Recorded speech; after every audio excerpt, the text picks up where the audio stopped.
featuring Laura Fehr. She's a real estate agent, and she's going to share her journey with us today.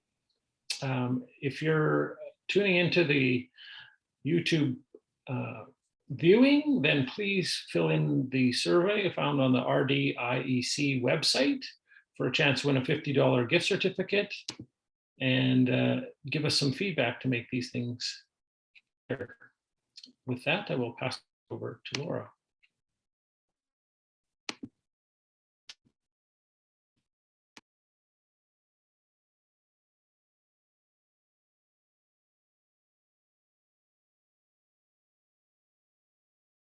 Awesome. Thanks, Troy. I'm excited to be here. Thank you guys for having me. I have a lot of people ask me about what it's like to be a real estate agent. So this is really exciting for me to give you all the information I can into one presentation.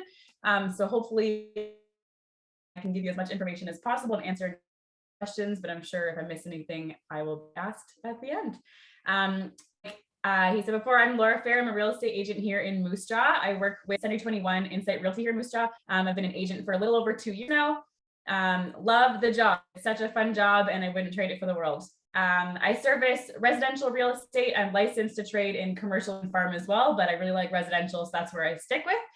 And I recently won the Top 30 Under 30 award with Century 21. So that's just an award for the top 30 agents across Canada under 30 years old that sold the most units in 2021. So that was really exciting for me, especially only being a couple of years in the game. I was able to start off strong. So yeah, so I'm here to talk to you more about what that's like.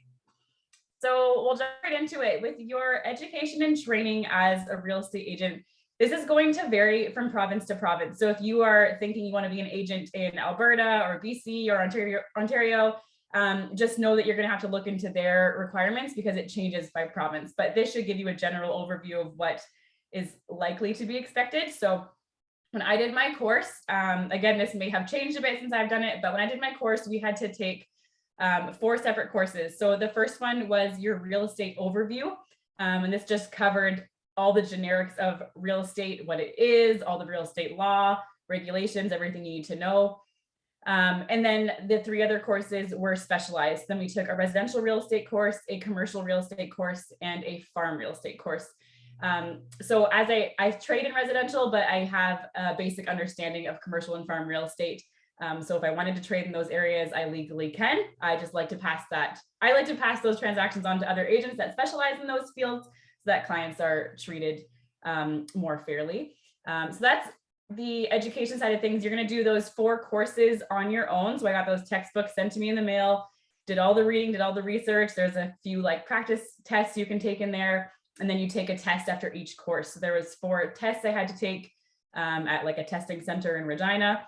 And then after that, then they will bring you to a 1-week in class in Regina where all the realtors that took their, well, soon to be realtors that took their education at that time will meet, and they'll go over everything for 1 whole week. It's just very intensive. They go over everything you need to know, make sure that you learned everything, make sure that you just didn't do really good on tests and didn't retain any information.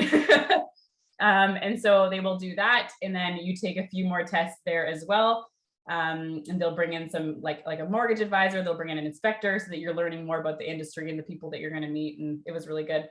So that's your education side of things. In regards to training, that's really going to differ from brokerage to brokerage. So depending on which brokerage you end up with, they will offer different training. One of the reasons why I chose Century 21 was because they are a globally recognized real estate company. And so they have really great training that you can take whenever you want. There's a whole website full of training videos that you can take. It's just at your fingertips. So that was really great. But my brokerage as well offers training as well. The agents in the office are really great. When I first got started, they were really great in letting me shadow them, answering all my questions, and giving me as much training as I want. So if you're thinking of becoming an agent, do your research, find a brokerage that's going to take care of you and train you well. All right, so what do I do in my day-to-day as a realtor? So I split this up into 3 categories. Yes, we work with buyers and sellers, but I also want to tell you about what we do behind the scenes as well. So a real estate agent facilitates transactions of the sale of property, whether the buying side or the selling side. So when I'm working with buyers, some of the things I'm going to be doing are ensuring that they're financially secure, that they can actually afford the property that they're looking to purchase. I'm going to be showing them homes. That's what we spend a lot of our time doing, is just going in and out of properties and showing them all the homes they can. It's one of my favorite parts of my job. It's really fun. We are going to be drafting offers. We're going to be drafting all the paperwork needed to facilitate the sale. And then we will facilitate the conditions to the sale, whether that be any inspections they need done on the property, their mortgage approval, maybe they need to get some quotes on a property, anything they need to get done in order to make their final decision on whether or not they're going to buy that property. We're going to make sure that they are doing in the timeline that they have provided for them.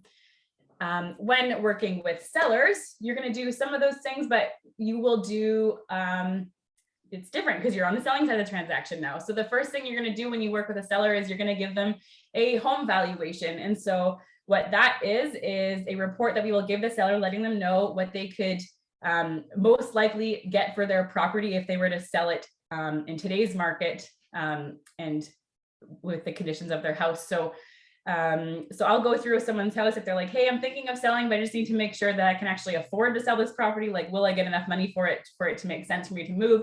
So I will go in, they'll show me their property. We'll talk about any updates they've done. And then I will do what's called a comparative market analysis and compare their property to other properties that are either currently on the market or that have recently sold or that failed to sell, to give them an idea of what they could get for their property compared to those other properties on the market. So that's a big part of our job, is doing those home valuations for people. And then once they decide they want to sell, we will list their homes. That involves meeting with them, giving them all the specs on their property, or compiling all the specs on their property in our paperwork, filling out lots of paperwork with them, taking lots of measurements, and finding out as much information on that property as possible so that we can market it. Then we will market the property, we'll advertise it to the best of our ability, and put it out there in as many people as we possibly can so that we can bring the most buyers into them.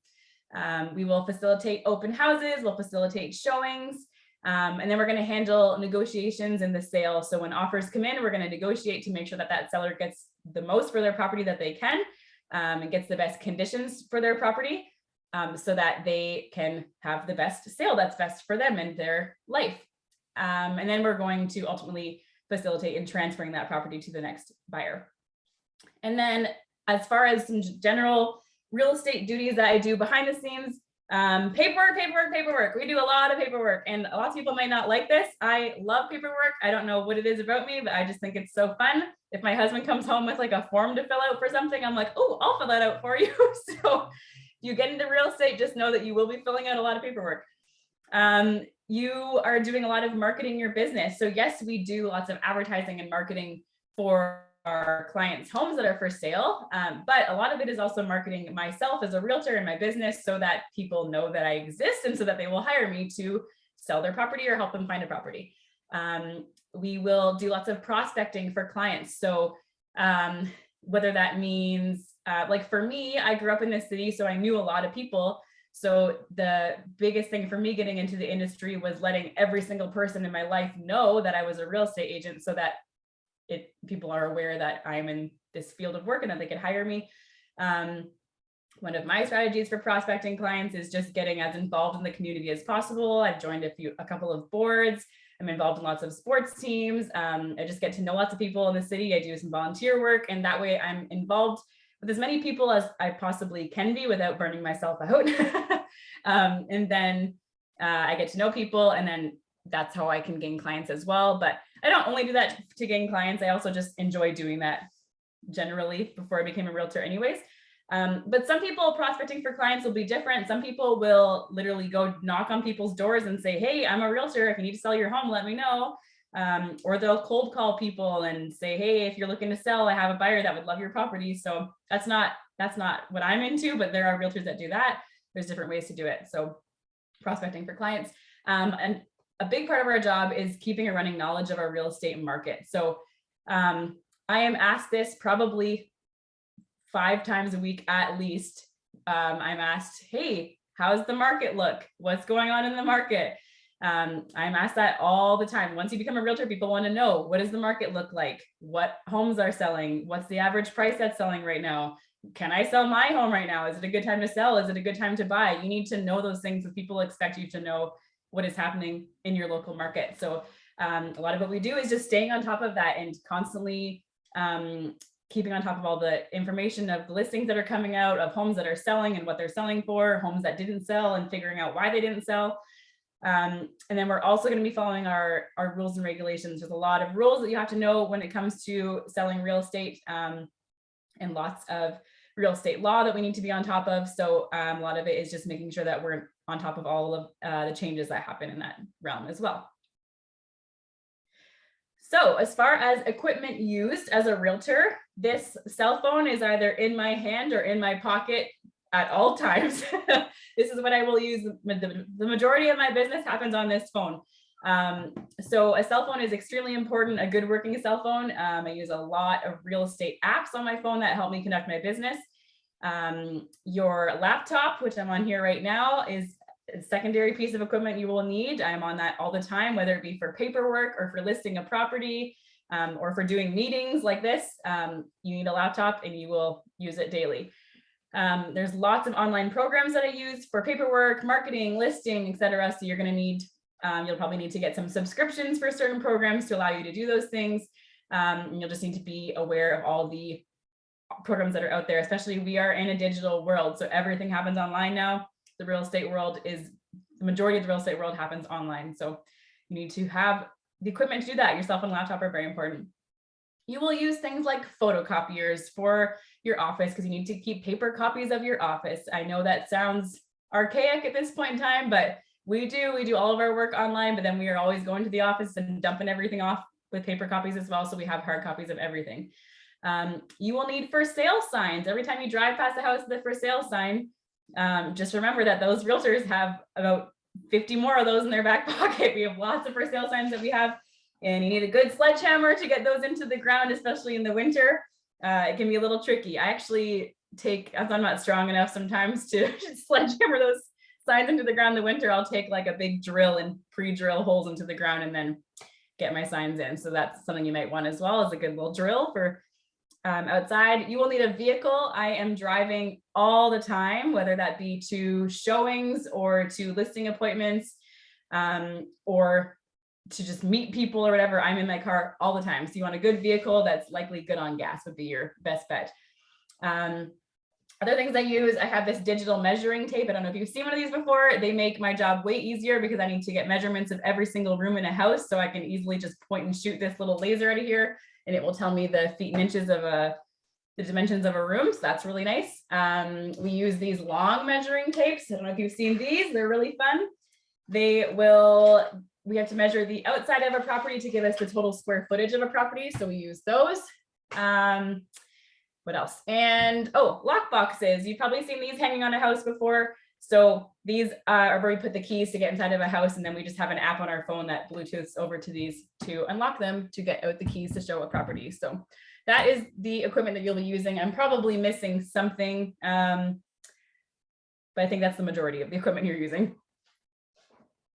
So as far as unknown duties, these might be things that you aren't aware that realtors do often. So there's lots of appointment scheduling. I am booking appointments all the time. Every day I'm booking appointments, whether that be for showings, if I'm booking showings for my buyers, if I'm showing a buyer like 7 homes that day, I need to get everything booked and in a certain order so that everything runs on time and is scheduled, and you are at the mercy of the seller's schedules as well. So showings are a big part of it. Or if you're just booking showings for your seller, that's a big part of it too. You're booking inspections for your buyers and your sellers. You're booking appraisals for properties. You're booking contractors to come in and give you quotes. So scheduling is a huge part of our job, and you need to be very organized. Otherwise, you will get lost in the weeds. You need to be able to keep on top of it, have a good calendar, and never forget what appointment you have coming up next because they start to pile up. You're doing lots of research. So especially if you are coming into the industry like I did it without a background in home and construction or in finance, like for mortgages, like if you came into the industry without that background, which I did, I'm not saying it's a bad thing because I've done it and I'm doing pretty well. It's okay, but just know that you're going to be doing a lot of research. I spent the first little while just doing tons of research about home construction, about all our local bylaws, finding the best contacts, because people are going to rely on you for contacts in the city, like who's the best electrician, who's the best plumber, who should I use to paint, yada, yada, yada, yada. The list goes on and on and on. Mortgage advisors, inspectors, it just keeps going, lawyers. And so people are always wanting to know who to use for things. So it's good to have a good list of names in your back pocket to help people out so that you can help out your clients. We'll be doing lots of problem solving. Things go wrong all the time in the real estate world. It doesn't mean that you're doing a bad job. Things just come up. So what's happened a lot to me in our city is dealing with collapsed sewer lines, because we have a lot of really old sewer lines in our city. So we just know that that's something we need to be aware of. And there's a lot of problem solving involved in that when you are about to close on a house and the inspection shows your sewer line is collapsed and needs to get replaced immediately. Now what? They are relying on you as a realtor to help them solve those problems. So a lot of our problems will come up in inspections, and we need to figure out how to negotiate and help them figure out the best way to resolve those issues. But clients will also have a ton of questions just in regards to everything, especially first-time home buyers and first-time home sellers. They're doing this for the first time. They have no idea what they're doing, and they are relying on you for everything. So you need to know a lot of information. And if you don't know it, you need to know where to find it. So that's a lot of what we do is problem solving, answering questions. So some rewarding aspects to this job, there's a lot, but I've just picked some of the big ones. So you get to work with a lot of people. If you're like me and you're very extroverted, you love this part of the job because you're constantly working with new people, finding new clients, working with new like inspectors and appraisers and mortgage advisors. You're always meeting new people, and it's very fun. It's very rewarding helping people facilitate the largest transaction of their life. So for most people, this is going to be the most amount of money they spend on one thing in their life. Some people might, buy like a corporation or something, or go higher into the financial world than just buying a home, but it's not very common. Usually someone's house is going to be what they're spending the most amount of their money on.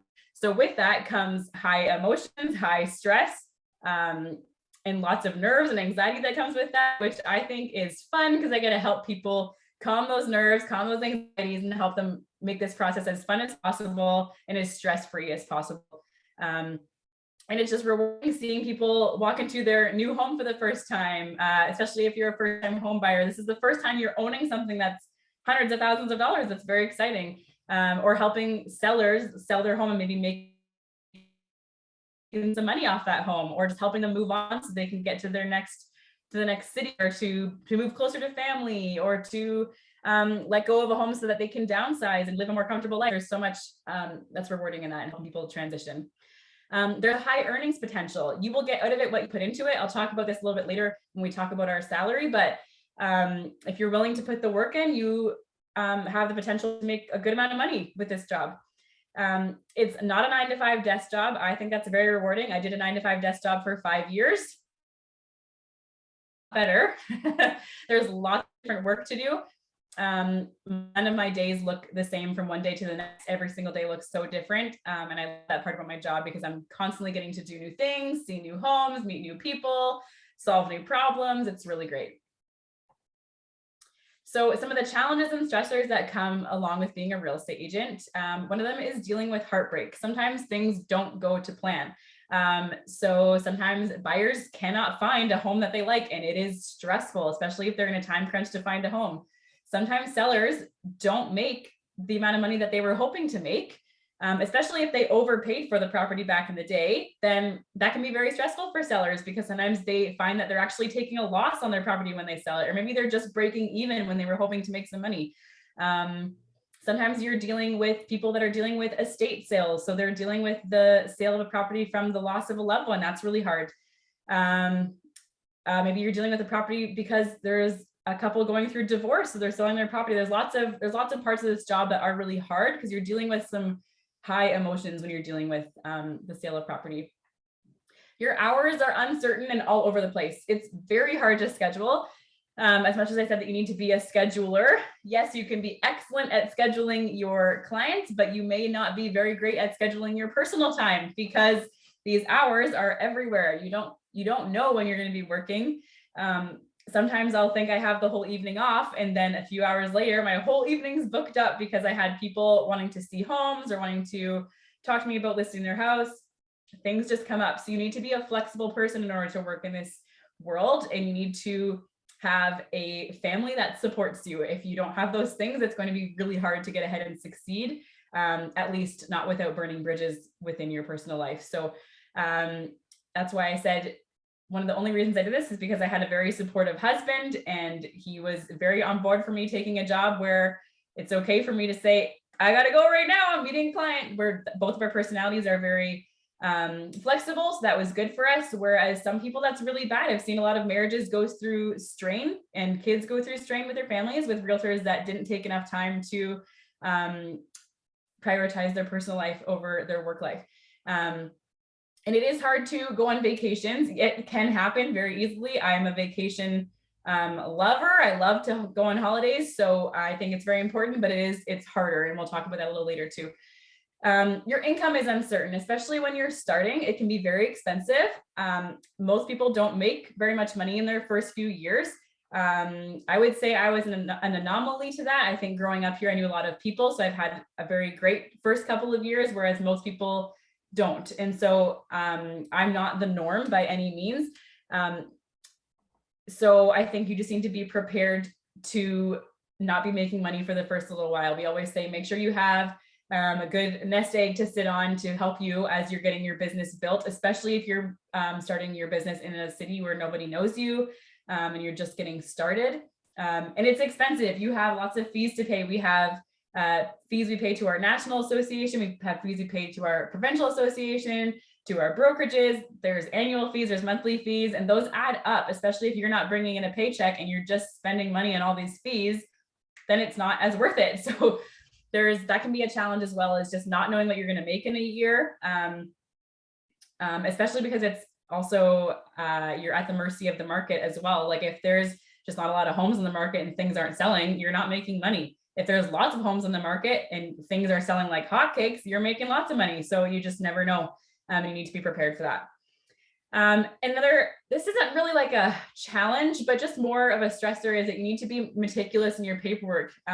It's a good stressor. You just need to be aware that you need to be very detailed and double check, triple check everything you're doing to make sure that you're representing your clients well, because you are handling transactions where they are spending or receiving hundreds of thousands of dollars. So you want to make sure that that's done properly.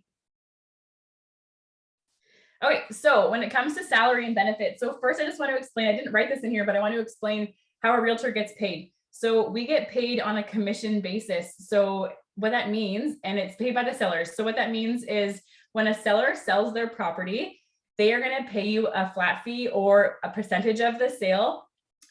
So let's just say someone sold their home for around $200,000 and your fee was 4%. They're going to pay you 4% of the $200,000, and that's going to be split between the selling agent, so the listing agent, and the buyer's agent, and their brokerages, because every agent has cuts that they have to pay to their brokerage as well. So that's how we get paid. So if a home doesn't sell, we don't get paid. I could list a property, it could be on the market for a year. I could put money into photography and videography and advertising. And if it doesn't sell, I've just lost. I haven't made any money. I've just spent. So that's why you need to be good at your job and know what to list properties for, so that you can make sure those properties sell so that you can get paid. So with that being said, there's a very large spread between part-time agents and full-time agents, and between those starting out and those that are in the business a long time. So there's a lot of jobs where you could say you'll be making roughly this. With real estate, you can't really say that. You could be making tens of thousands of dollars. You could be making hundreds of thousands of dollars. It really depends on who you are and the amount of work that you're willing to put into the business. A part-time agent who is just doing real estate as a side gig to their other job is not going to be making nearly as much as someone who's working in it day in, day out full-time. I'm a full-time agent, but I'm still just in my first couple of years. So I'm not going to be making as much as someone who's been in the business for 20 years and has had repeat clients, and their portfolio is huge because everybody knows that they're the real estate agent in Moose Jaw. They've been around for a long time. Everyone trusts them because they've been doing it for so long. Whereas you're newer, you have to build up that trust. You have to build up that clientele. So you can still make money, but just know that you might not be making anywhere near as someone else that has been in the business for a long time. But it is really up to you. What you put into this job is what you get out of it. If you want to hustle and work like crazy all day, every day, you can make lots of money in this career. If you just want to do this as a little side gig next to something, just know you're probably not going to make a lot of money. But if you just think it's fun and you want to do it, you can. Benefits are up to you. We are self-employed. So I know our associations offer some benefit packages. I am fortunate to just have benefits through my husband's work. So I haven't actually had to look into this, but it is up to you to decide where you're going to get your benefits. And your brokerage might have some options for you as well. With us being self-employed, you're in charge of your own retirement plan. So we just put money aside in one of our accounts for our own retirement from my income. I don't know. I haven't heard of brokerages that do like any matching plans for your retirement plans. There might be some out there, but I know ours doesn't. I haven't heard of any that do, but just know that it's mostly going to be up to you. And be diligent when you're young, because I've seen realtors that are still working when they're 80s, 90s, because they didn't plan or they just love their job. But some of them, sometimes they just didn't plan, right? So they can't retire. So they're still working when they're up there in age. Holidays. So holidays are totally up to you. I mean, it's a hard thing and a great thing with real estate in that you can choose your own hours. Sometimes if I wake up in the morning and I know I don't have any appointments and I've been working a lot of evenings, sometimes I'll just take the whole morning and just like hang out around the house, have a lazy morning, clean the house, whatever. But sometimes you can't because you're just too busy. But in regards to holidays, you can pick whenever you want. It's not like you have to follow a certain schedule. It's not like you're limited to your 3 weeks. Like most jobs, you can do whatever you want, but you need to make sure that your clients are taken care of while you leave. So that can be the hard thing. You don't want to leave and make sure that no one's taking care of your sellers' showings or any offers that come in. If you have buyers that are looking to buy a home, you need to make sure that someone's going to take them on and help them out while you're gone. So a hard part with vacations is knowing that you're likely going to lose business and you're going to lose some income when you go on vacations because you have to give those up to someone else to take care of for you, or at least pay them for the work that they're doing to take care of you. So that just means holidays might be a little more expensive that way, or you're sacrificing some income. But in the long scheme, I think, or the grand scheme of things, I think it's worth it. I firmly believe in working to live and not living to work. So if you are putting the time in to be paid well and you're okay with taking off that time, knowing that you're going to sacrifice some income, that's okay. But if you are not okay with that and you just want to make a lot of money and you're living to work and that's your forte, hey, all power to you. I can't do that life. I want my time off. But some people love that. Some people just want to work and work and work and make tons of money, and all power to you. And in regards to holidays, we are very busy in the spring and summer because that's when most people are moving, sorry. And so that's when you're going to be working the most. And so it's easier to take time off in the winters and the really cold months when most people don't want to be moving. So as far as supports and professional development, so every year we have to take a mandatory PD course through our Saskatchewan's Realtors Association. So this is just the course that we take every year. They're going to refresh us on maybe if new rules and regulations came out that year. They're going to make sure that we understand what those are. Sometimes they'll go through some maybe old rules and regulations, maybe that haven't been followed well in the last few years, or just to remind you of some rules. So I just did mine for this year a few weeks ago. I'm feeling refreshed and good for the year ahead. So those are mandatory. If you don't do them, you lose your license. The brokerage that you get hooked up with will provide support and training. So this is where it's really important. When you become licensed as a realtor, you need to get put on with a brokerage. So what you're going to do is you're going to interview with brokerages. So with most jobs, once you finish your education, you will be interviewed by a company and hope and pray that you get that job. Real estate is really weird in that when you get your license, almost all brokerages want you because they know you have your education and you're going to make them money. So yes, they're interviewing you, but for the most part, you are going and interviewing them. And that was really weird for me when I was doing that. So I interviewed about 4 different brokerages. And for the majority of the interviews, I was just sitting there asking them questions about what are the commission splits like? What are the office fees like? Do I have to do some desk duty for you? Am I going to have to be answering calls at the office, or do you have an administrator here? Do you provide me with signage? Do you provide me with office supplies, et cetera, et cetera, et cetera? So that's a little bit of a weird part about real estate, is that you get to kind of be the interviewer and pick the brokerage that you want to work with. With that though, I will say it's important that while you are doing that, you find a brokerage that's going to provide support and training for you, especially if you're coming into it not knowing very much. You want to make sure that you're going to be taken care of. So that's huge for finding the right support. I chose a company like Century 21 because they're globally recognized. So they are a very big company and they offer a lot of training and support online. They have a whole hub of like hundreds of videos that you can watch for training whenever you want to further your knowledge in the industry. And then our Saskatchewan Realtors Association provides weekly and monthly training sessions on various topics as well.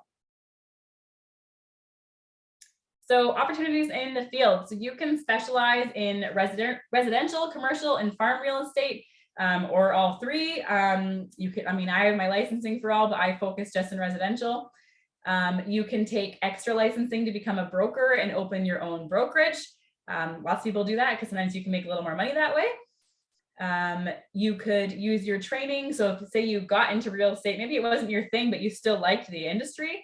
Sometimes people will say like, I don't like the hours that are involved with real estate. I don't like the lifestyles involved with real estate, but I still like real estate. So they'll do different things, like they'll do mortgage advising where their hours are more set, or they'll become an appraiser, or they'll become an inspector, or they'll get into real estate photography or work for a real estate association. There's lots of different ways to get into it. You can work from anywhere in the province. So once you're licensed in a province, you are legally allowed to work anywhere in that province. So that makes it easy to move around if you'd like. If I want to go up and work in Saskatoon, I could do that. Or if you are going to be moving to another province, generally they'll just make you take a smaller course instead of taking an entire course load, because you already know a lot about the industry. They'll usually just make you take a smaller course so that you can learn about the differences between the provinces. Like every province is going to have their own rules and regulations when it comes to trading in real estate. So they'll just want to make sure that you know the differences that you're getting yourself into. And then you can join like real estate boards and committees and try to help make a difference in the real estate world.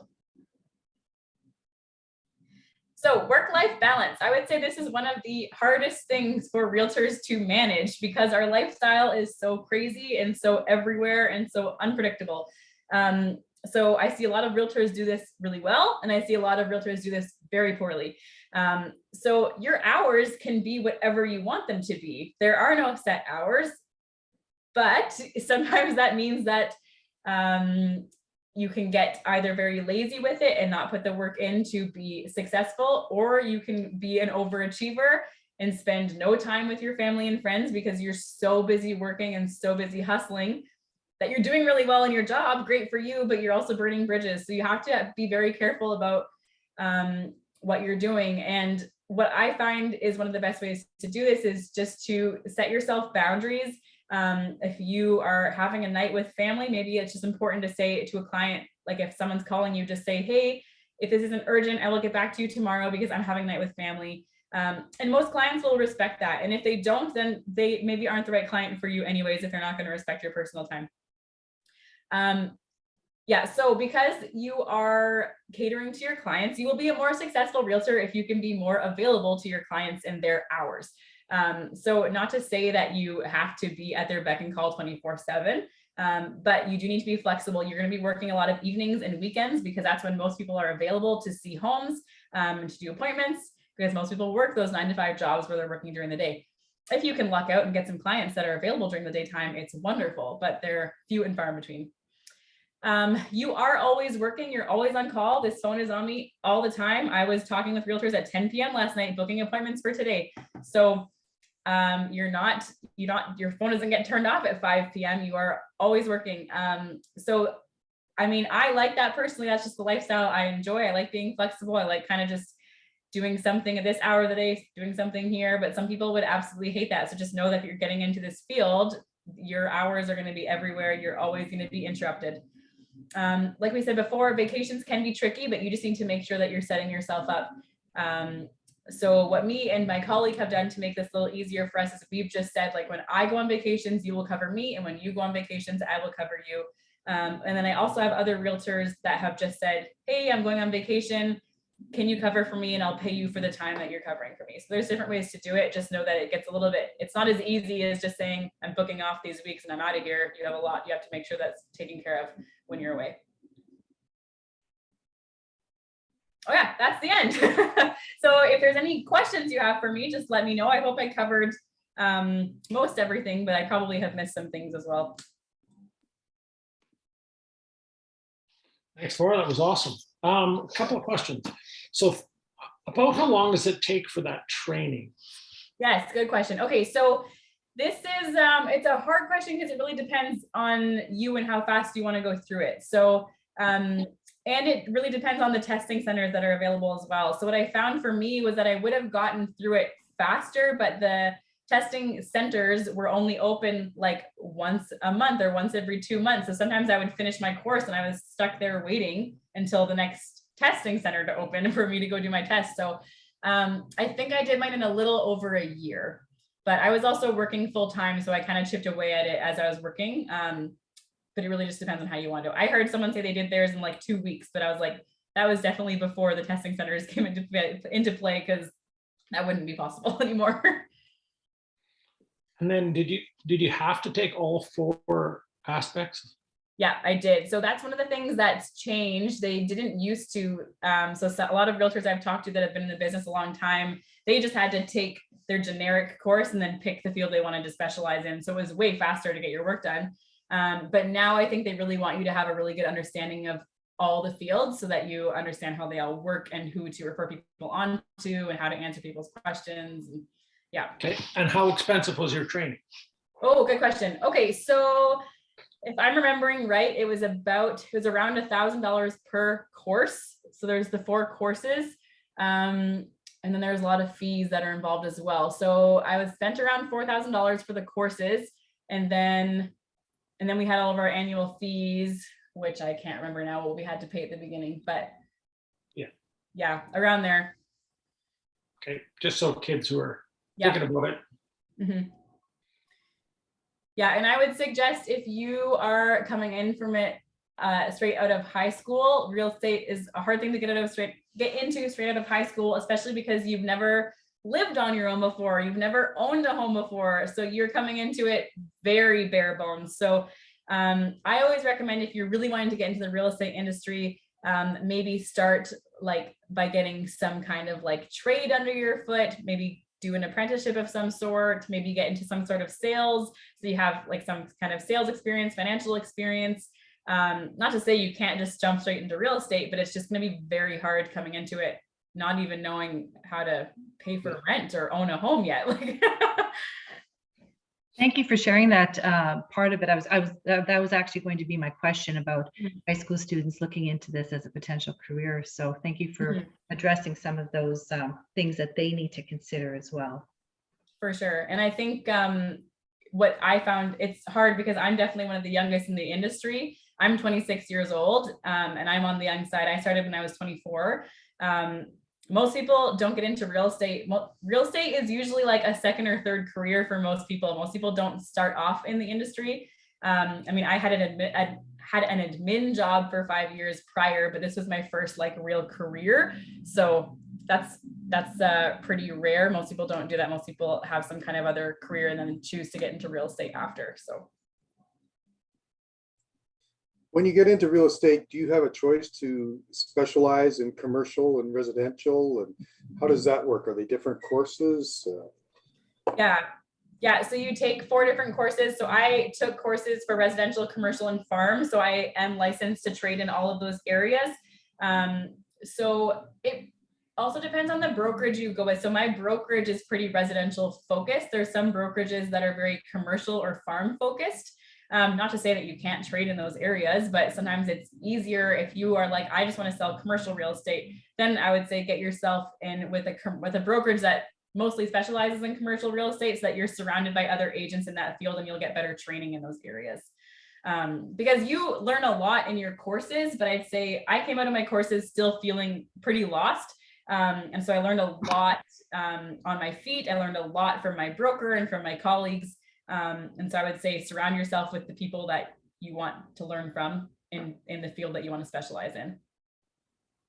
But you can work in all three fields. There's no one stopping you from doing that. That's good to know. Kind of sounds like teaching a little bit, Troy. Yep. Everybody knows what they're doing until they get into it and then go, oh my God. Yeah. Right. I think that's most jobs. The internship is the awakening. Yeah, and that's why one of the things I recommend people do is shadow someone for a day. So when I was thinking about getting into real estate, our realtor at the time, he was a good friend of ours, and I just phoned him. I spent like an hour on a phone call with him, asking him all my questions. And then I went and shadowed him for a day and went on showings with him, helped him list a house, did some paperwork with him, just to get an idea of what the day-to-day work actually looked like and to see if I actually enjoyed doing it.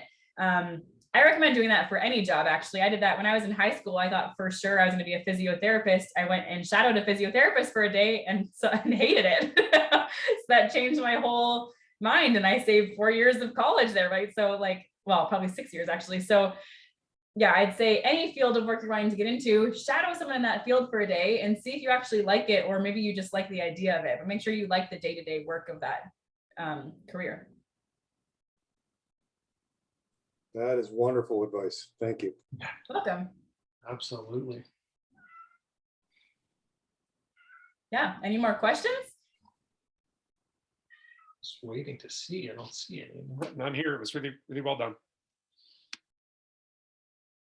Awesome. Well, that's good. That means I tried to fill in as much info as possible. I guess it's a good thing we don't have very many questions.